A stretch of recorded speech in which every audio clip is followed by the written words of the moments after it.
Van était un employé de bureau ennuyeux à mourir qui vivait dans son bureau et ne rentrait chez lui que pour dormir. Cependant, un jour, il se réveille en tant que garçon de 2 ans et se demande « Où est-il ?» Il ne comprend pas pourquoi ses mains sont si petites, et il court immédiatement autour de la pièce pour voir où il se trouve. Il se dirige droit vers la fenêtre et est hypnotisé par le château médiéval et la ville qu'il voit dehors, quand soudain sa servante, Tyle, arrive en courant, pensant que Van va sauter en parachute sans parachute depuis la fenêtre. Elle l'aide à descendre et dit qu'il est dangereux de se tenir à la fenêtre, et Van lui dit qu'il était juste hypnotisé par le paysage, donc il ne pouvait s'empêcher de regarder. Tyle ne comprend pas comment Van parle un anglais de haut niveau à 2 ans alors qu'il devrait regarder Skibidi Toilet et le pourrissement cérébral de Fortnite. Soudain, Van se souvient qu'il a des souvenirs flous d'avoir vécu dans cet endroit. Il décide de faire un récapitulatif rapide et dit à Tyle que son nom est Van Fersio et que son père est marqué Jalpa. Il se souvient aussi des noms de ses 3 frères aînés, jusqu'à ce qu'il pense que c'est la seconde venue de Newton. Bientôt, c'est l'heure du petit déjeuner, et 3 servantes entourent Van pour le nourrir parce qu'il est tellement mignon. Van aime l'attention qu'il reçoit parce que, même s'il a le corps d'un enfant de 2 ans, il est en fait un pervers d'âge mûr à l'intérieur. Soudain, le père de Van, Jalpa, demande à ses fils leur projet pour la journée, et il lui parle des matières qu'ils vont étudier aujourd'hui. Ensuite, Jalpa tourne son attention vers Van et demande ce qu'il fera. Van répond sérieusement qu'il ne sait rien, donc il va commencer par les bases et apprendre la culture et l'histoire de leur pays. Ses frères sont stupéfaits de l'entendre parler ainsi, mais Jalpa se met à rire en disant qu'il avait sous-estimé son plus jeune fils. Il pense que Van sera doué pour la magie du feu comme lui et sa défunte épouse et dit qu'il a de grands espoirs pour lui. Van sait déjà qu'il y a différents attributs magiques dans ce monde, mais les nobles préfèrent les 4 éléments de base qui incluent le feu, l'eau, le vent et la terre parce qu'ils ont un haut pouvoir offensif. Tous les autres types d'attributs magiques sont considérés comme une disgrâce, et tous les frères de Van ont l'un des 4 éléments. Plus tard dans la journée, Van apprend des choses sur leur pays grâce à Tyle, et il est excité d'apprendre combien d'espèces intelligentes il y a dans leur monde. Tyle lui dit qu'ils ont le registre habituel des elfes, nains et autres, mais les autres servantes lui disent qu'un enfant ne comprendra pas tout ça. Van dit à Tyle de ne pas prêter attention à ses P*** ignorantes et commence à lui poser des questions sur les outils magiques. Elle lui parle des cristaux et pierres magiques qui peuvent stocker de la magie et peuvent être utilisés pour fabriquer des outils magiques. Pendant que Van n'apprend que les bases, le vieux majordome Espada met un tas de livres devant lui, disant qu'il est nécessaire de voir combien il sait déjà avant de commencer son éducation proprement dite. Van est un peu intimidé par sa moustache à l'air méchant et dit à Espada qu'il ne sait pas encore bien lire, mais qu'il connaît un peu les mathématiques. Le majordome commence par les bases et lui demande ce que font 3 + 5, et quand Van répond à la question sans compter sur ses doigts, le majordome est tellement impressionné qu'il décide de l'enseigner personnellement. Van sait immédiatement que ça va être l'enfer, et il a raison car Espada le fait étudier du crépuscule à l'aube, mais grâce à cela, Van apprend à lire et à écrire en quelques semaines seulement. Après cela, il continue à étudier dur, et quand il atteint l'âge de 4 ans, il est temps pour ses leçons d'escrime de commencer. Son premier partenaire d'entraînement est Tyle, qui peut esquiver comme si elle était allergique à l'épée en bois de Van. Il tombe à genoux après avoir échoué à la toucher même une fois, et Tyle le taquine en disant qu'elle a gagné contre lui. Van la poursuit en faisant la moue, mais ensuite le reste des servantes jalouses maintient Tyle au sol parce qu'elle insulte un noble. Elles disent à Van de la punir pour avoir été impoli, mais il leur dit que tout va bien. Cependant, les servantes ont un bâton dans le C***, et elles insistent pour que Van punisse Tyle, alors il lui donne juste une pichenette sur le front et dit à tout le monde que justice est rendue. Pendant l'année suivante, Van se concentre sur l'entraînement à l'épée, et à l'âge de 5 ans, il peut battre des étudiants plus âgés parce que ce ne sont que des enfants avec des schémas d'attaque simples, et il est un homme adulte avec un cerveau développé. Les autres étudiants sont impressionnés que Van soit un génie même en ce qui concerne le combat, et ils sont encore plus submergés quand ils le voient les traiter avec gentillesse même s'ils viennent d'un statut social inférieur. Après cela, Van fait une pause lorsque dit, le commandant adjoint des chevaliers, arrive là pour vérifier ses mains. Il trouve que les mains de Van sont vraiment lisses et qu'il n'y a pas de callosité, ce qui le fait se demander, comment est-il devenu si bon sans assez d'entraînement? Van lui dit qu'il est trop occupé par ses études pour s'entraîner régulièrement, et dit révèle casual qu'Espada avait reçu l'ordre du marquis de rendre les leçons de Van 3 fois plus difficiles. C'est un grand choc pour Van, mais maintenant il comprend pourquoi ces leçons étaient si longues et si dures. Dee lui demande s'il est intéressé à apprendre le combat à l'épée parce qu'il plaidera auprès du marquis pour réduire ses leçons afin qu'il puisse s'entraîner pour devenir le plus grand épéiste de leur pays. Van lui dit qu'il veut se concentrer à la fois sur ses leçons et ses compétences à l'épée, et Dee décide de l'entraîner personnellement pour les meilleurs résultats. Il assure à Van qu'il ira doucement avec lui puisqu'il n'est qu'un enfant, mais c'était un plus gros mensonge que tout ce qu'un politicien a dit. Les leçons de Dee sont diaboliquement difficiles, mais malgré tout, Van apprécie la vie après avoir été réincarné. Une autre année passe, et maintenant le Van de 6 ans est connu comme un génie dans tout son territoire. Cependant, il s'épuise parce que sa vie tourne autour des livres et des épées, donc un jour il dit à Tyle qu'il veut sortir. Bientôt, elle l'emmène au marché avec 2 chevaliers, et Van est ravi de voir différents types de magasins. Il est curieux au sujet du grand bâtiment derrière lui, et Tyle lui dit que c'est la chambre de commerce Mary, qui est une énorme entreprise avec des succursales dans tout le pays. Van réalise que ce n'est que le Walmart de ce monde, quand soudain il voit un homme traînant un garçon qui a l'air vraiment sale et battu. L'homme dit à Van de détourner le regard parce que ce n'est pas un spectacle, et ses chevaliers se préparent à enlever la tête stupide de l'homme de son corps pour avoir insulté un noble. Van les arrête et demande à l'homme pourquoi il traîne ce garçon, et il répond avec arrogance qu'il va vendre son fils en esclavage et que personne ne va l'arrêter. C'est la nouvelle la plus choquante pour Van, mais Tyle lui dit que les pauvres dans ce monde vendent souvent leurs enfants en esclavage pour obtenir un peu d'argent supplémentaire. Van est vraiment consterné par cela, mais avant qu'il ne puisse intervenir, une maman bronzée arrive là et elle est vraiment excitée de voir le plus jeune fils du marquis. Tyle l'affirme fièrement et montre son blason familial à la maman bronzée, qui se présente comme Rosalie de la chambre de commerce Mary. Van demande immédiatement à Rosalie à combien serait vendu le garçon aux cheveux bleus, et elle lui jette un coup d'œil rapide puis demande à son père s'il a un attribut magique. Il répond qu'il a de la magie pour voler des choses, et Rosalie dit que le garçon ne peut être vendu que pour 3 grandes pièces d'argent. Cela met en colère le vieux bâtard, qui commence à frapper son fils parce qu'il est si sans valeur que son prix de vente est inférieur à l'abonnement mensuel d'OnlyFans de Sophie Règne. Rosalie lui dit d'être plus gentil avec son fils, mais il décide de l'emmener dans un autre magasin pour obtenir un meilleur prix. Soudain, Van propose d'acheter le garçon pour 5 grandes pièces d'argent, et le bâtard accepte à contre-cœur cette offre. Van libère le garçon et l'aide à se lever, lui demandant son nom. Le garçon se présente comme Khamsin tout en prenant la main de Van et se lève. Van lui dit qu'il est libre d'aller où il veut maintenant, jusqu'à ce que Tyle lui demande pourquoi il laisse le garçon s'en aller alors qu'il vient de l'acheter. Van répond qu'il voulait juste l'aider. Il apprend ensuite que Khamsin n'a nulle part où aller et décide de l'emmener au manoir. Les chevaliers disent à Van qu'il ne peut pas normalement emmener un garçon d'origine inconnue au manoir, et qu'il doit le prendre comme esclave. Étant un homme moderne qui déteste l'esclavage, Van est blessé par cette phrase, mais puisque Khamsin est d'accord avec ça, il décide de suivre l'idée. Rosalie l'interrompt et dit qu'il doit finaliser le contrat d'esclave avant cela et demande aux 2 garçons de lui tenir les mains. Elle utilise ensuite un sort pour lancer le sort de contrat sur Khamsin, créant un tatouage sur le dos de sa main pour montrer qu'il sert maintenant Van. Avec cela, Van emmène Khamsin au manoir, et il devient bientôt un serviteur talentueux et loyal. Un jour, Khamsin vient dire à Van que Dee le cherche, et Van lui donne un cookie pour mentir en disant qu'il n'est pas là. Khamsin prend le pot de vin et dit ensuite que Dee sait déjà qu'il est ici, mais Van lui dit d'inventer une histoire si nécessaire. Il remarque ensuite que Khamsin ne porte pas les gants qu'il lui a achetés, et il déclare qu'il veut montrer son tatouage au monde entier parce que c'est la preuve qu'il sert Van.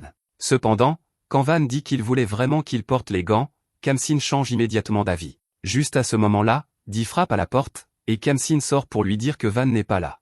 Dee dit qu'un serviteur vient de le voir entrer, mais Khamsin dit que le gars doit prendre des champignons puissants en plein jour. Dee en doute parce qu'il peut voir les miettes de cookies autour de la bouche de Khamsin, mais il les essuie rapidement et dit qu'il doit aussi prendre des champignons pour imaginer des choses. Dee est impressionné par l'audace du garçon esclave de lui répondre pour protéger son maître, alors il décide de l'entraîner à la place de Van. 2 autres années passent, et Van a 8 ans, ce qui signifie qu'il est temps pour sa cérémonie d'appréciation. Tout le monde a de grands espoirs pour lui, et ils veulent qu'il devienne leur seigneur parce qu'il n'est pas seulement un génie mais traite aussi tout le monde avec gentillesse. Son père est également certain que Van aura de la magie de l'élément feu comme lui, mais tous ses espoirs sont remplacés par le dégoût et la déception quand il apprend que Van a du talent pour la magie de production. Jalpa dit que la magie de production est considérée comme la pire sorte de magie pour les nobles parce qu'elle permet aux gens de créer des épées et des trucs en utilisant de la matière première et de l'imagination. Cependant, tout cela peut être fait même sans magie, et personne n'a besoin d'un noble qui n'est qu'un forgeron glorifié. Jalpa dit que lui et sa défunte épouse sont de puissants mages du feu, et il ne peut pas accepter que leur fils ait la magie la plus faible. Il sort son épée et dit qu'il aurait dû la sortir cette nuit-là à la place, mais qu'il va corriger ses erreurs maintenant.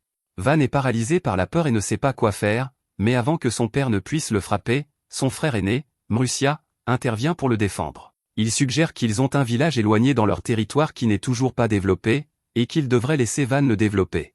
Jalpa lui demande de développer, et Mrusia dit que le village sans n'en a que 100 habitants et qu'ils n'ont rien pour eux. Il y a des monstres puissants dans les montagnes au nord, et il y a un autre domaine noble juste à côté d'eux. En plus de cela, le royaume rival, Yelaneta, est juste au-delà du village, et il n'y effectue que quelques exercices d'entraînement militaire. Jalpa accepte aussi le plan parce que le village sans nom est un territoire récemment acquis et ils ne sont pas vraiment loyaux à leur famille encore, ce qui fait qu'envoyer un membre de la famille là-bas est une grande décision. Il loue Mrussia pour avoir trouvé une utilité à la disgrâce de leur famille et dit à Van de partir pour le village dès qu'il le peut. Quand tout le monde est parti, Mrussia s'excuse auprès de Van pour avoir proposé de l'envoyer dans un endroit aussi dur, mais il ne voulait pas qu'il meure de la main de leur père. Van le remercie de lui avoir sauvé la vie, et Mrussia promet de l'aider autant qu'il peut à vivre une vie confortable au village. Bientôt, Van commence à faire ses bagages, et Tyle est furieuse contre le marqué de l'envoyer dans un endroit lointain, mais il lui dit qu'il a en fait hâte d'y être parce qu'il aura beaucoup de temps libre là-bas. Pendant que ses bagages sont chargés dans les carrioles, Van pense que son père ne lui a pas permis d'emmener des chevaliers avec lui, et Mrussia a dû engager des aventuriers pour le garder. En plus de cela, on ne lui a permis de prendre que Khamsin avec lui au début, mais grâce à l'intervention de son frère, maintenant Tyle vient aussi avec lui. Soudain, Dee arrive là et dit à Van qu'il vient avec lui pour terminer son entraînement. Van ne veut absolument pas ça et dit que son père a interdit aux chevaliers d'aller avec lui. Dee répond qu'il n'a reçu aucune nouvelle à ce sujet, et il amène même 2 de ses chevaliers avec lui. Ce n'est pas tout, car Espada vient aussi là, disant à Van qu'il a pris une retraite anticipée de ce manoir et qu'il viendra avec lui pour continuer à l'enseigner. Une fois que la carriole commence à bouger, Van se sent un peu déçu de ne même pas pouvoir utiliser le blason familial en ce moment parce que son père veut l'envoyer secrètement. Cependant, toute la ville est rassemblée pour lui dire au revoir parce que les chevaliers portent d'énormes bannières disant que Van part. Van panique en voyant cela et demande ce qu'ils font, et les chevaliers lui disent qu'ils suivent juste les ordres de Dee et qu'ils ne peuvent pas enlever les bannières jusqu'à ce qu'ils le disent, mais il dort en ce moment. Avec cela, toute la ville dit au revoir à Van, et il promet de leur revenir un jour. Plus tard, Van prend un petit brin de bois dans sa main et utilise sa magie de production pour le transformer en épée, ce qui requérait une sorte de réaction nucléaire pour changer le bois en métal, mais qu'est-ce que j'en sais? Khamsin et Tyle sont impressionnés par cela, et Van dit qu'il veut juste voir s'il y a un bon moyen d'utiliser sa magie qui est dite inutile. Tyle lui dit alors qu'ils sont près du village maintenant, et Van est excité de le voir. Il dit à Khamsin que s'il n'aime pas la vie au village, il peut toujours retourner au manoir. Il est prêt à annuler le contrat d'esclave et assure à Khamsin qu'il peut servir Mrussia, qui le traitera bien. Khamsin refuse immédiatement, disant qu'il a déjà juré de servir Van et qu'il restera avec lui jusqu'à la fin. Van est un peu pris de court par cela parce que cela ressemble à une proposition, ce qu'il n'a jamais eu dans sa vie passée. Soudain, la carriole secoue et s'arrête, et Van ouvre la fenêtre pour savoir ce qui se passe. Un chevalier lui dit qu'il y a des ennuis devant parce que le village est attaqué par des bandits. Van appelle immédiatement une réunion, et Dee lui dit que les bandits sont habitués à se battre, donc les villageois n'auront aucune chance contre eux. Il y en a environ 50, et même si l'épaisse muraille de bois empêche les bandits d'avancer, ils utilisent des flèches pour attaquer les villageois au-delà. Dee dit à Van qu'ils devraient combattre les bandits parce qu'ils peuvent les chasser si tout le monde travaille ensemble, mais le chef des aventuriers, Orto, refuse de coopérer. Il dit que sa mission est seulement de garder Van jusqu'à ce qu'il atteigne le village, et il ne laissera pas ses hommes se précipiter dans une bataille où ils sont en désavantage. Dee argue que les villageois sont les premiers citoyens qui seront placés sous le règne de Van, et il devrait se battre pour les défendre. Orto lui dit que ses idéaux conviennent à un chevalier comme lui, mais lui et ses hommes sont des aventuriers, donc la logique des chevaliers ne s'applique pas à eux. Dee n'a pas de contre-argument à cela, alors il demande à Orto de protéger Van pendant que lui et les chevaliers combattent les bandits. Il sait qu'il pourrait mourir dans le processus et demande aux aventuriers de prendre Van et de courir vers la ville si nécessaire. Cependant, Espada s'oppose à ce plan évidemment stupide. Il dit à tout le monde qu'il peut ressembler à un serviteur ordinaire, mais qu'il est en fait un mage élémentaire, et qu'il les aidera à gagner la bataille. Tout le monde trouve cela difficile à croire, mais Espada déclare qu'il va créer un mur, et les aventuriers devraient tirer des attaques à distance de derrière. Cela distraira les bandits, et Dee et les chevaliers les prendront de flanc en même temps. Espada pense qu'une fois que les bandits seront attaqués de tous les côtés, ils fuiront. Van lui demande s'il prévoit de rester en arrière et de se battre, et le vieux majordome l'affirme, disant qu'il doit continuer à attaquer pour que les bandits se concentrent sur lui. Van dit que c'est dangereux et qu'il peut mourir, mais Espada veut partir dans une gloire flamboyante. Van lui dit qu'il ne peut pas mourir dans un endroit comme ça après avoir fidèlement servi sa famille pendant des décennies, et il ne veut pas que les chevaliers meurent non plus. Il sait que s'il perd Espada et Dee maintenant, il échouera à développer le village par lui-même, et son père l'exécutera sûrement pour ses échecs. C'est pourquoi Van pense à une alternative et annonce qu'il agira comme leur. Tout le monde est choqué en entendant cela, et Tyle refuse immédiatement que cela se produise. Elle dit qu'elle sera le leur à la place, et Khamsin est prêt à prendre sa place. Van répond qu'il ne veut voir personne de proche mourir, c'est pourquoi il deviendra le leur. Il prévoit de monter dans la carriole et d'attaquer les bandits de front, donnant aux autres la chance de les attaquer sur les côtés. Dee pense que c'est trop risqué, mais Van lui rappelle qu'il s'est entraîné sous lui, donc il ne mourra pas si facilement, et même s'il meurt, il ne peut y avoir de plus grande fin pour un noble que de mourir pour son peuple. Il tire son épée et dit à Dee de laisser son corps derrière au cas où il périrait parce qu'il ne veut pas que le nom de sa famille soit entaché par sa mort. Les paroles de Van touchent Orto, qui se souvient comment il n'était pas heureux de prendre le travail de garder un fils noble parce qu'il pensait qu'ils sont tous arrogants. Cependant, quand Van est venu le saluer et l'a même félicité pour son air cool et dur, son opinion a un peu changé. Maintenant qu'il voit Van risquer sa vie pour son peuple, il décide de ne pas être un lâche et annonce qu'il se battra avec lui. Van lui dit que c'est au-dessus de sa paix, mais Orto répond qu'il ne peut pas être cool et dur s'il laisse un garçon risquer sa vie en sa présence. Ses amis sont d'accord avec lui, puis Dee s'avance aussi, disant qu'il ne peut pas laisser son seigneur risquer sa vie quand il est encore en vie. Espada est d'accord avec lui, disant qu'il devra enseigner à Van depuis le début s'il pense que risquer sa vie est une bonne stratégie. Il propose immédiatement un nouveau plan et crée un mur de terre en quelques secondes avant de dire aux chevaliers et aventuriers de prendre les bandits de flanc des deux côtés. Orto et son ami poids lourd se précipitent d'un côté tandis que Dee et ses hommes se précipitent de l'autre. Pendant ce temps, les autres aventuriers commencent à tirer des flèches de derrière le mur, abattant quelques bandits et distrayant le reste. Leur chef leur ordonne de cibler d'abord les gens derrière le mur, mais Dee fonce juste à ce moment-là et en élimine un tas d'un coup.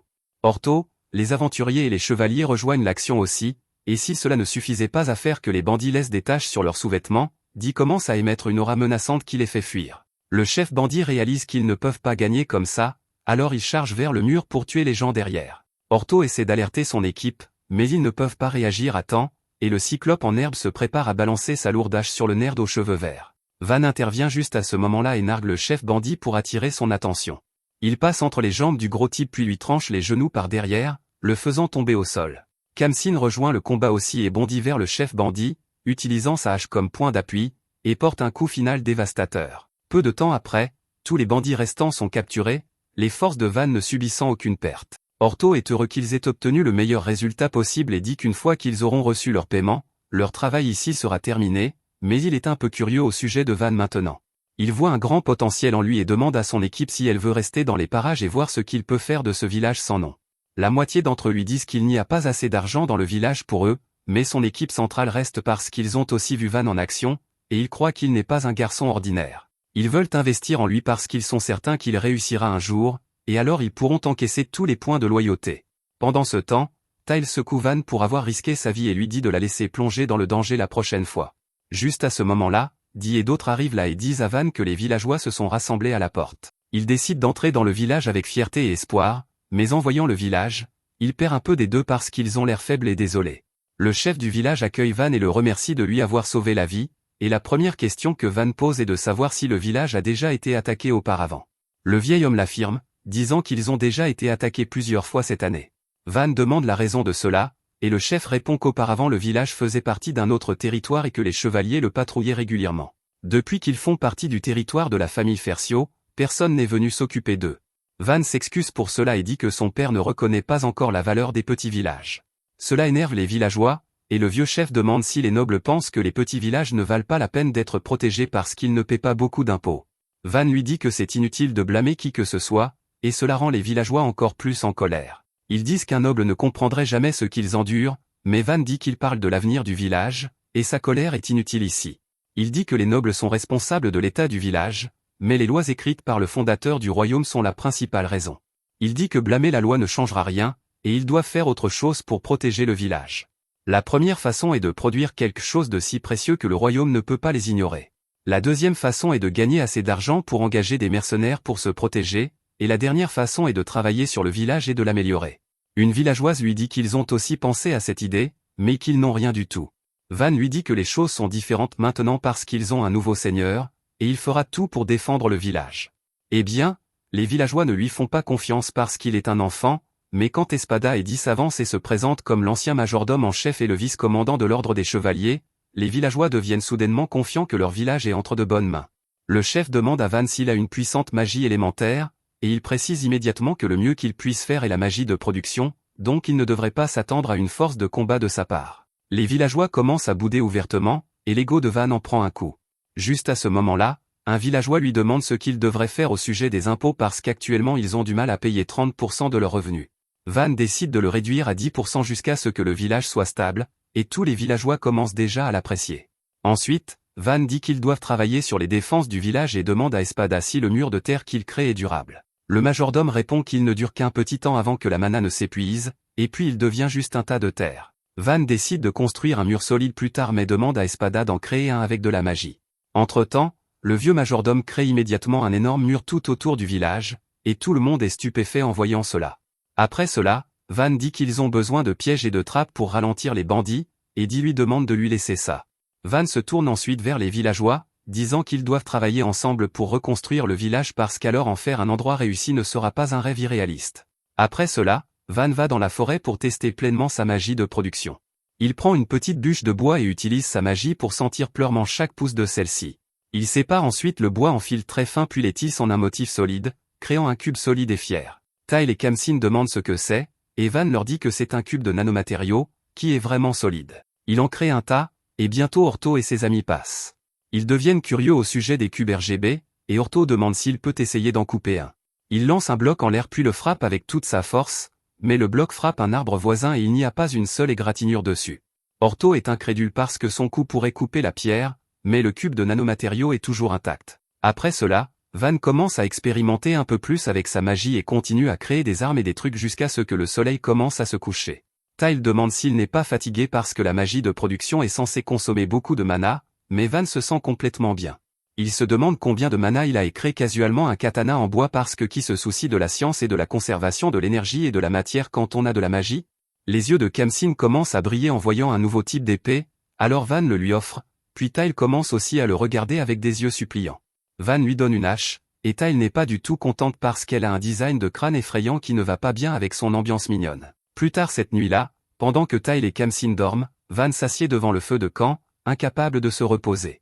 Il se sent fatigué après avoir voyagé et combattu et aussi sale parce qu'il n'a pas pris de bain depuis des jours. Il pense que ses serviteurs font semblant d'aller bien, mais ils doivent aussi être fatigués, et il a besoin d'obtenir des installations de base avant de travailler sur le village.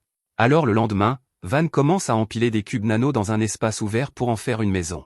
Les villageois se rassemblent pour voir ce qu'il fait, et même Van n'est pas sûr de pouvoir créer quelque chose d'aussi grand.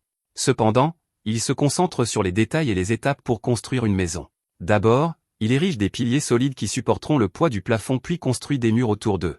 Ensuite, il construit plus de pièces avec des portes et des fenêtres puis ajoute le toit pour terminer le bâtiment. Avec cela, sa maison est complète en un instant, et personne ne peut croire que Van a construit un manoir entier en quelques secondes, mais il est heureux d'avoir maintenant une maison où vivre confortablement. Tout le village et les amis de Van continuent à regarder le manoir la mâchoire tombée par terre, jusqu'à ce que Tile dise que sa magie de production est plus adaptée à gouverner un territoire comparé à la magie élémentaire. Van fait l'humble, disant que la magie offensive est toujours meilleure dans l'ensemble parce qu'elle permet à un noble de protéger son peuple. Il sent que les gens se sentent mieux sous un noble qui peut lancer des boules de feu comparé à un ouvrier de la construction glorifié. Tile et Khamsin ne sont pas d'accord avec lui et disent qu'il préférerait vivre dans sa ville que dans celle de son père, mais Van pense qu'ils sont juste biaisés en sa faveur, mais Espada croit qu'ils ont raison. Il dit à Van qu'en temps de guerre, les gens pourraient préférer vivre sous des nobles avec un fort pouvoir d'attaque, mais en temps de paix, sa capacité est la meilleure pour leur développement. Dit, Orto et d'autres partagent le même sentiment, et ils disent à Van à quel point c'est incroyable qu'il ait créé une maison plus vite qu'Usain Bolt ne court sans M. Van leur dit que s'il lui apporte du bois, il peut aussi construire des maisons pour eux, et Dee et Orto sont excités à l'idée de collecter du bois et de faire leur maison en premier. Eh bien, ils ne sont pas les seuls à vouloir obtenir une nouvelle maison, et le chef du village demande timidement à Van s'ils apportent du bois, il peut aussi construire des maisons pour eux. Les villageois commencent à lui dire comment leurs maisons sont cassées et ne valent pas la peine d'être vécues, et Van réalise que ça va être vraiment épuisant de toutes les rénover. Cependant, il ne veut pas décevoir son peuple, et il est vrai que leurs maisons attendent de s'effondrer à tout moment. Il accepte de construire des maisons pour eux s'il lui apporte du bois pour ça, et tout le monde est ravi d'entendre cela. Peu de temps après, Van crée tout un bloc résidentiel d'un coup, et les gens sont toujours en admiration devant ses compétences. Ils disent que c'est une chose d'avoir un énorme réservoir de mana, mais Van sait aussi comment planifier une disposition appropriée pour une colonie. Van commence à exhiber ses connaissances en architecture et design et dit qu'il a utilisé la disposition en grille dans laquelle chaque unité est faite de 4 maisons avec de larges rues les connectant. Pour l'instant, il a fait toutes les maisons uniformes pour qu'il n'y ait pas de bagarre, mais il prévoit de les rénover éventuellement une fois qu'ils auront des matières premières plus solides à utiliser. Les villageois sont extrêmement reconnaissants et offrent à Van les quelques récoltes qu'ils ont en cadeau. Après cela, Van crée une maison de bain public à côté de son manoir parce qu'il veut prendre un bain quotidiennement, mais les villageois sont aussi curieux à ce sujet.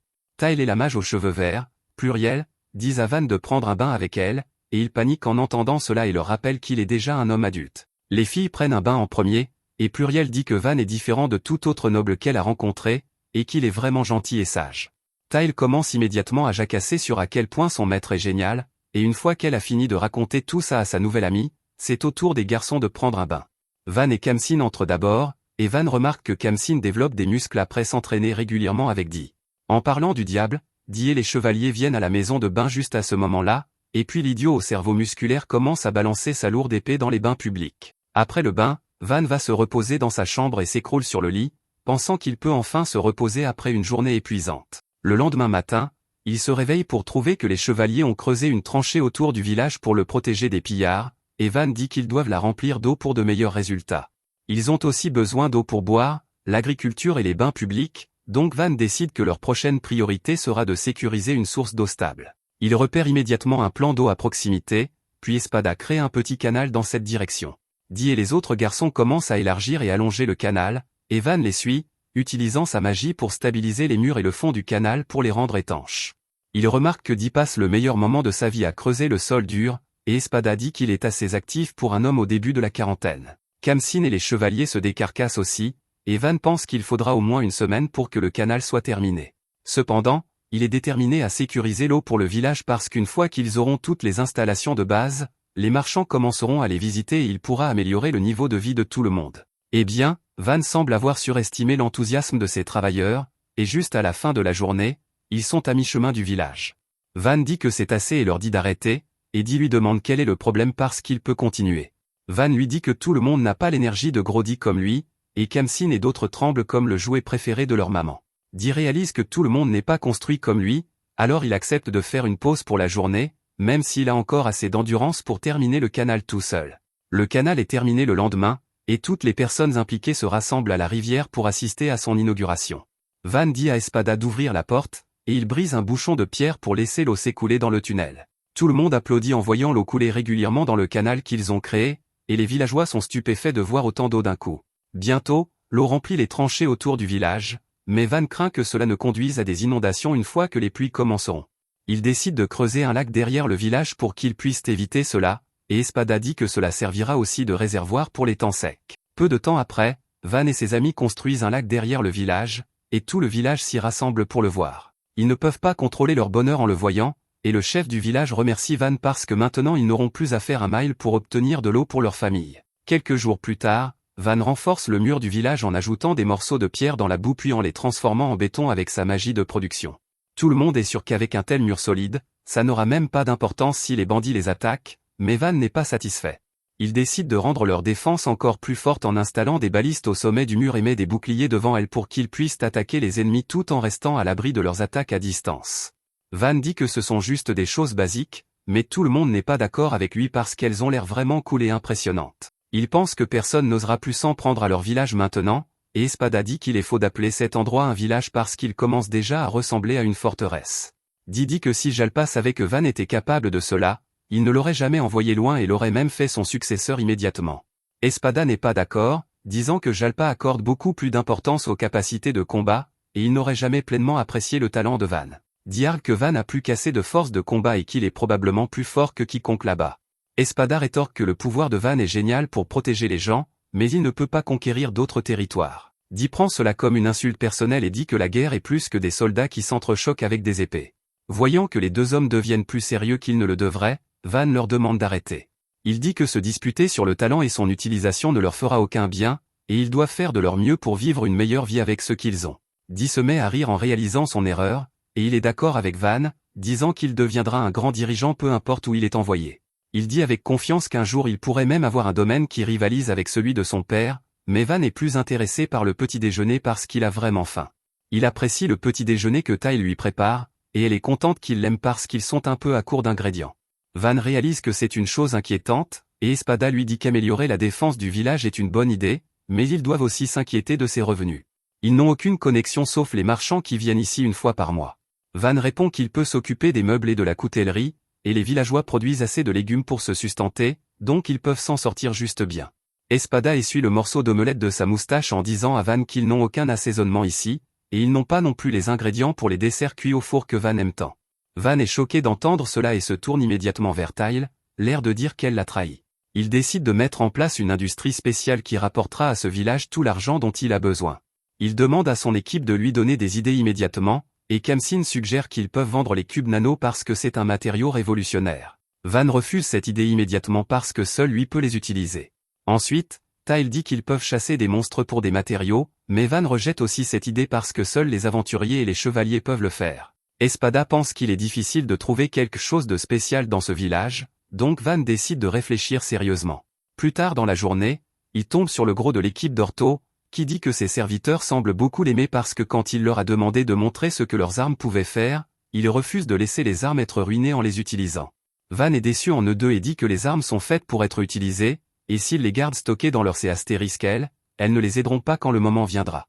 Van les encourage à utiliser leurs armes, et l'aventurier au physique horizontal sort un bouclier fait de cuir d'orc. Il prétend qu'il est vraiment solide et peut mesurer la puissance de leurs armes et les encourage à l'attaquer. Khamsin accepte à contre-cœur de le faire et tapote doucement le bouclier avec son katana. Monsieur surdimensionné lui demande de mettre plus de force dedans parce que ça ne compte même pas comme une attaque, mais le moment d'après, il remarque qu'une partie de son bouclier tombe au sol. Il ne peut pas croire que le bouclier qu'il vient de faire est détruit maintenant, et en plus de cela, Van lui dit que l'épée a l'air en métal, mais qu'elle est seulement faite de bois. Cela fait pleurer le gros très fort, mais Van répare son bouclier avec sa magie instantanément. Juste à ce moment-là, Orto arrive là, et il demande à Van s'il veut acheter des minerais précieux auprès d'eux. Van est étonné de le voir transporter une charrette pleine de minéraux rares, et Orto explique que les montagnes près du village sont pleines de minerais et de minéraux, et qu'ils n'ont même pas besoin d'aller loin pour les obtenir. Il a du minerai de fer, de cuivre et d'argent, et aussi un peu d'or. Cependant, la trouvaille la plus précieuse est du minerai de mithril, et Van devient fou en le voyant. Il se demande pourquoi personne d'autre n'a découvert les ressources dans les montagnes avant, et Orto dit que cet endroit est juste trop loin et peu pratique pour que quiconque se donne la peine de chercher. Après cela, Van décide de travailler sur le minerai de fer et le transforme aussi en cube nano. Le gros est excité en le voyant et demande à Van s'il peut faire des épées avec ça. Van se sent toujours mal pour son bouclier, alors il accepte d'en faire une pour lui, et le gros lui demande de faire une épée courte et une longue épée. Van travaille d'abord sur l'épée courte, imaginant soigneusement tous les détails pour la rendre durable, tranchante et aussi belle. Le gros est ravi en voyant l'épée, et le reste des aventuriers se pressent autour de lui pour la regarder de plus près, tandis que Van crée une longue épée dans le même design. Cela rend les aventuriers fous, et ils demandent à Van s'il peut aussi faire des épées pour eux. Il décide d'en faire une pour chacun d'eux parce qu'ils ont apporté les minerais, puis Pluriel lui dit que les épées ont l'air de pouvoir se vendre pour beaucoup. Van pense que s'il peut faire des épées en mithril, elles pourraient se vendre encore plus. Quand Espada arrive sur les lieux, il vérifie le minerai de mithril et dit qu'il est très rare d'en trouver, mais si les aventuriers l'ont trouvé dans la forêt avant même d'entrer dans la montagne, cela ne peut signifier qu'un donjon est à proximité. Il dit que si un donjon est découvert ici, le village va soudainement passer sous les projecteurs, et des milliers de gens viendront ici chaque jour pour explorer le donjon. Bien que ce soit un boost majeur pour leur économie, Van sait qu'ils ne sont pas en état de supporter autant de gens. En plus de cela, il craint qu'ils ne soient attaqués par le pays rival et même les nobles voisins pour le donjon. Pluriel dit que si un donjon est trouvé, le père de Van enverra immédiatement les chevaliers pour le protéger, et Van répond que son père l'a pratiquement renié, donc il sera envoyé ailleurs si ce village devient important. Pluriel comprend maintenant que Van veut développer le village davantage et en faire son territoire permanent avant de découvrir le donjon et de le signaler. Orto dit qu'ils essaieront de ne pas aller dans la région où le donjon peut être. Ses amis sont aussi d'accord, et Van les remercie de garder le secret même s'ils profiteraient plus en étant ceux qui découvrent le donjon. Peu de temps après, Van rénove le village une fois de plus avec des matériaux de meilleure qualité, et Tyle s'inquiète qu'il se surmène. Juste à ce moment-là, un villageois arrive en courant et crie qu'une meute de monstres lézards blindés approche du village. Van ordonne immédiatement à tout le monde d'entrer dans les murs puis verrouille les portes. Les villageois sont terrifiés par les monstres, mais Van leur demande de se battre à ses côtés parce qu'ensemble ils peuvent vaincre n'importe quel obstacle sur leur chemin. Les villageois sont motivés par le discours d'encouragement de Van, et ils jurent qu'ils se battront jusqu'à leur dernier souffle pour protéger le village. Van leur dit de monter immédiatement sur le mur et de se positionner derrière les balistes. Khamsin lui dit qu'Orto et son groupe sont partis chasser, donc ils ont besoin de quelqu'un pour prendre le commandement de la situation, et Van décide de monter avec le reste de ses citoyens. Cependant, Tyle saisit son bras avec des larmes aux yeux, et Van n'est peut-être pas un simp, mais il ne veut pas lui faire de mal. Il demande à Dee de monter et de lui relayer la situation en temps réel, tandis qu'il reste au sol et donne des ordres. Dee accepte son ordre et se précipite sur le mur, et la vue devant lui le laisse stupéfait. Il dit à Van qu'environ 40 lézards blindés se dirigent vers eux, et qu'ils font environ 8 mètres de haut, ce qui équivaut à 3 éléphants debout sur les épaules les uns des autres en unité de liberté. Dee commence à paniquer en voyant cela parce que même un groupe de chevaliers vétérans a du mal à abattre un seul lézard blindé, et actuellement ils n'ont qu'une poignée de combattants entraînés. Van lui ordonne de charger les flèches de fer dans les arbalètes géantes, et il avance immédiatement pour le faire. Ses chevaliers lui disent que les armes normales ne fonctionnent pas contre les écailles dures des lézards blindés, et Dee le sait aussi. Il dit que jusqu'à présent il a gagné toutes les batailles qu'il a combattues, mais cette fois il veut faire confiance à son instinct et laisser Van prendre le commandement. Il ordonne à tout le monde de charger leurs balistes puis leur ordonne de tirer. Les flèches disparaissent dès qu'elles frappent les lézards, et il faut un moment à Dee pour réaliser qu'il y a un énorme trou là où les flèches ont frappé. Les lézards blindés touchés par les flèches tombent au sol après quelques secondes d'inertie poussant leur corps vers l'avant, et juste dans la première volée, les villageois en abattent 10. Dee est impressionné par la qualité des armes faites par Van et aussi par les villageois qui, pour une raison quelconque, peuvent viser mieux que mes coéquipiers de Call of Duty en match classé. Il dit à tout le monde de se préparer pour le round 2, et les chevaliers lui disent qu'ils n'ont plus qu'une flèche de fer pour chaque baliste. Dee leur dit de charger et de tirer quand même, et ils parviennent à abattre plus de lézards blindés. Cependant, la moitié des lézards est encore là, et ils sont à court de munitions. Dee relaie le message à Van, qui commence à trouver une solution au problème. Quand il se souvient soudain que l'épée en bois de Khamsin a réussi à couper le bouclier haute spécification du gros, il pense que ça pourrait aussi fonctionner contre les lézards blindés et dit à Dee d'utiliser les flèches en bois. Les chevaliers pensent que c'est de la pure stupidité parce que le bois ne passera pas à travers la peau de lézard qui est dure comme de l'acier. Dee leur dit de fermer leur gueule parce que Van les a déjà prouvés faux plusieurs fois, et il va faire confiance à ce qu'il dit. Il ordonne aux villageois de charger les flèches en bois et de tirer, et même les flèches en bois parviennent à percer les lézards même si elles se coincent à mi-chemin. Heureusement, c'est assez pour toucher leurs organes vitaux et les tuer immédiatement, et maintenant Dee sait que personne ne peut les battre. Il dit aux villageois de charger et de tirer encore une fois parce que ce soir ils vont festoyer avec de la viande de lézard. Les villageois suivent son commandement et font pleuvoir des flèches sur les lézards blindés, éliminant tout ce qui en reste. Dee déclare fièrement leur victoire à Van et au reste des villageois, qui commencent à applaudir fort. Tyle sert Van fort, et il essaie toujours de comprendre que ces armes en bois ont réellement fonctionné contre des monstres puissants. De retour au sommet du mur, les chevaliers remarquent que personne de leur côté n'a été blessé et qu'ils ont encore beaucoup de munitions. Dee pense que la bataille s'est terminée si rapidement qu'il se sent un peu déçu, mais cela montre juste à quel point la capacité de Van est OP. Peu de temps après, les villageois commencent à traiter les cadavres de lézards sous la direction du groupe d'Orto, qui est revenu assez tard. Orto leur dit de conserver les yeux, crocs, peaux et noyaux magiques pour la vente, tandis que la viande est à stocker pour la consommation. Il dit que généralement traiter les lézards blindés prend beaucoup de temps, et la plupart de la viande pourrit avant qu'ils ne puissent l'utiliser, mais grâce au couteau que Van a fait, le travail est vraiment facile. Juste à ce moment-là, Van arrive là et inspecte la montagne de viande et décide d'organiser une énorme fête pour célébrer leur victoire. La nuit, les festivités commencent, et les gens peuvent manger autant de viande qu'ils le peuvent. Le groupe d'Orto parle à Van et lui dit que les armes qu'il a faites pour eux fonctionnent vraiment bien. Dee entend cela et demande à Van s'il a fait des armes pour les aventuriers avant lui, et le groupe d'Orto commence à exhiber leurs épées. Dee devient jaloux en entendant cela et demande à Van de lui faire une épée, et il est prêt à lui écrire un chèque en blanc pour ça. Les autres chevaliers veulent aussi des armes faites par Van, et il leur dit timidement qu'il ne peut pas prendre d'argent d'eux, mais qu'il est un peu occupé en ce moment. Il promet de leur faire de nouveaux équipements après que les affaires du village seront réglées, et les chevaliers sont contents de ça. Après cela, Orto dit à Van que généralement un lézard blindé se vend pour 20 pièces d'or, mais puisque la plupart de la viande va pourrir, il peut obtenir environ 8 pièces d'or par lézard. C'est encore beaucoup d'argent, et Van est submergé en pensant à comment il va utiliser tout cet argent. Espada lui annonce une mauvaise nouvelle, lui disant que quand un village gagne plus de 100 pièces d'or, ils doivent en donner la moitié au marqué comme impôt.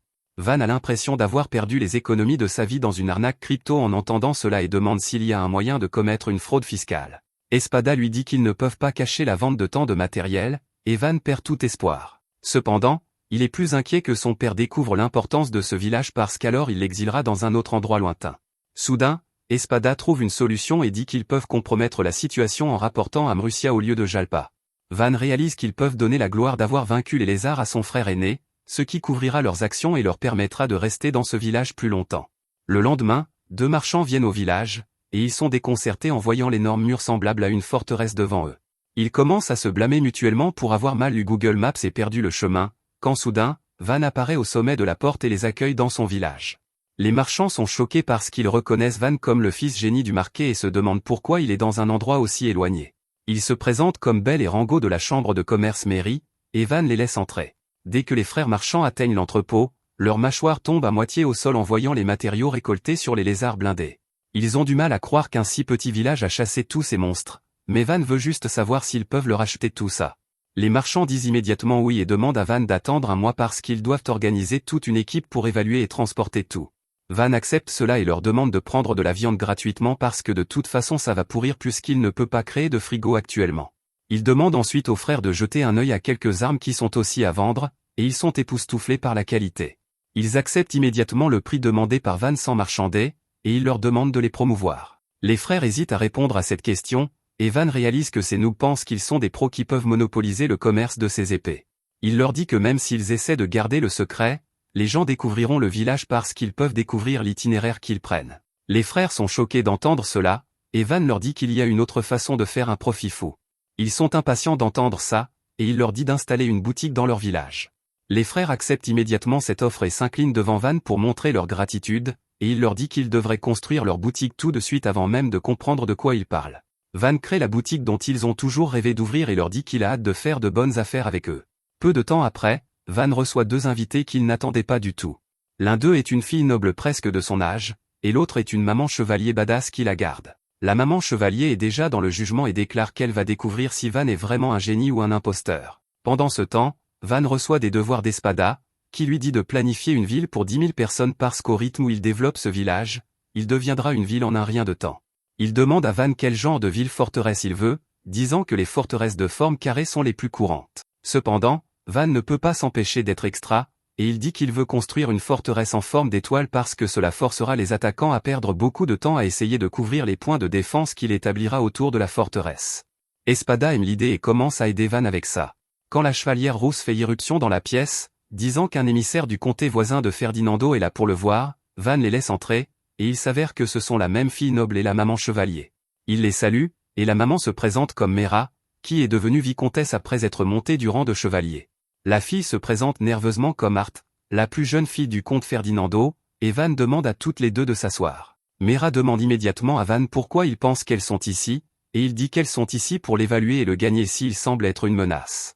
Elle se met à rire en entendant cela parce que Van a raison et dit ensuite que le comte Ferdinando pense que le marquis Jalpa a envoyé son fils génie pour gouverner ce village parce qu'il veut conquérir son territoire. Cependant, Mera pense que Van a été envoyé ici parce qu'il n'a pas de magie élémentaire. Van décide d'être franc et lui dit qu'elle a raison sur le truc de la magie élémentaire, mais il n'est pas ici pour mener une quelconque guerre, et il a juste été exilé par son père. Mera refuse de croire cela après avoir vu à quel point Van a développé le village en peu de temps, et elle croit qu'environ 5000 soldats ont été envoyés avec lui pour transformer ce village en base militaire. Van éclate de rire en entendant cela puis s'excuse avant de dire à Mera qu'il a été chassé de la famille avec rien d'autre que ses bagages et Kamsin, et que personne n'est même venu lui dire au revoir. Mera demande si elle hallucine le majordome et le commandant adjoint des chevaliers alors, et dit qu'il est venu compléter l'entraînement de Van de son propre chef et qu'il a ignoré les messages du commandant des chevaliers pour retourner à la ville. Espada lui dit aussi qu'il a pris sa retraite et qu'il enseigne maintenant à Van comme passe-temps, et Tael dit qu'elle veut servir Van pour toujours parce qu'il traite tout le monde avec gentillesse peu importe leur classe sociale.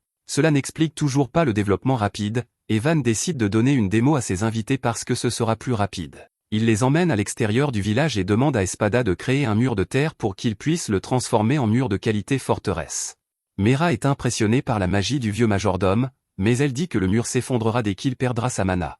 Van utilise immédiatement sa magie pour transformer le mur de boue en béton solide puis utilise quelques cubes nano en bois pour créer une porte. Mera et Art sont déconcertés en voyant cela et demandent à Van son attribut magique. Il répond qu'il peut utiliser la magie de production, qui est considérée comme la pire sorte de magie, et c'est pourquoi il a été exilé ici. Entendre cela rappelle à Art sa propre vie malheureuse, puis Mera décide d'en venir à son second agenda. Elle dit à Van qu'elle a été envoyée ici pour offrir la main d'Art en mariage, et il comprend que le comte veut lui donner sa fille pour qu'il n'essaie pas de conquérir son territoire. Il dit à Mera qu'un mariage est inutile parce qu'il ne veut pas de conflit avec qui que ce soit, et il développe juste le village parce qu'il veut vivre une vie paisible ici. Mera lui dit qu'au début elle voulait empêcher Art d'être fiancée au seigneur d'un petit village sans nom parce qu'elle ne trouverait pas le bonheur dans un endroit aussi miteux, mais après avoir vu le potentiel et le caractère de Van, elle soutient leur mariage. Elle commence à louer son intelligence, son charisme et sa volonté de transformer les difficultés en défis et dit que si c'était légal, elle voudrait l'épouser elle-même. Van est excité à l'idée d'avoir une waifu maman, mais malheureusement, il ne peut avoir que Art pour l'instant. Mera se tourne vers Art, demandant si elle veut épouser Van parce qu'elle ne peut honnêtement pas trouver un meilleur homme. Art devient timide et dit que Van est un bon gars, mais qu'elle n'a pas encore pensé au mariage. Van lui dit aussi de prendre son temps parce que c'est la décision la plus importante de sa vie, et Mera dit qu'elles vont rester la nuit dans le village pour qu'elle puisse réfléchir alors. Van est choqué d'entendre qu'elle reste, mais quand Mera demande s'il a une chambre d'amis dans un manoir, il décide de construire une auberge pour elle à la place. Après cela, il dîne, et Van décide d'en savoir plus sur la fille qui pourrait devenir sa future waifu. Elle lui dit qu'elle aime les choses mignonnes comme les fleurs et les poupées, et Van demande s'il peut voir les poupées qu'elle a. Art est contente que quelqu'un s'intéresse à elle, et elle accepte volontiers de montrer à Van les poupées dans sa carriole. Plus tard, Van raccompagne les deux dames à l'auberge, et Mera laisse les deux enfants seuls pour qu'Art puisse dire à Van qu'il est un gentil garçon avant de courir à sa chambre. Van retourne ensuite à son manoir, où Espada lui dit que puisque le comte a envoyé sa fille épouser le seigneur d'un village sans nom, elle n'a probablement pas non plus de magie élémentaire. Van réalise maintenant qu'Art a aussi été exilé de chez elle, et il décide de la laisser rester au village si elle le veut, même s'il ne se fiance pas. Mais c'est là que cette vidéo se termine. N'oubliez pas d'aimer et de vous abonner à la chaîne. Merci d'avoir regardé, et je vous verrai la prochaine fois.